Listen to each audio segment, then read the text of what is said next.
La pallacanestro Nuoro ha chiuso con una vittoria alla seconda fase del campionato di Serie D. I Silbones domenica si sono imposti sul San Salvatore Selargius col punteggio di 63-56, un successo che consente ai nuoresi di chiudere al quinto posto della classifica dalla Pool A.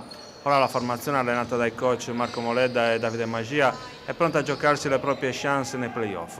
Quanto alla sfida con i Selargini, cui si riferiscono le immagini, la pallacanestro Nuoro ha messo in evidenza il suo buon momento di forma, anche se la sfida, almeno nel primo quarto, è stata molto equilibrata, come dimostra il risultato di 21-19 per gli ospiti.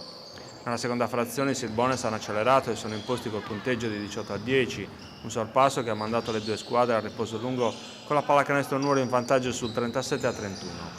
Al rientro sul parquet i nuoresi hanno cercato il break decisivo per chiudere definitivamente i conti, ma il San Salvatore si è dimostrato un avversario ostico ed è riuscito a imporre ai nuoresi un 16 pari che ha lasciato la formazione di casa in vantaggio sul 53-47, con un +6 che però non lasciava comunque sonni tranquilli, un equilibrio che si è confermato anche nella quarta e ultima frazione con le due compagini che hanno continuato a lottare punto su punto fino alla conclusione che ha visto i nuoresi imporsi sul 10-9.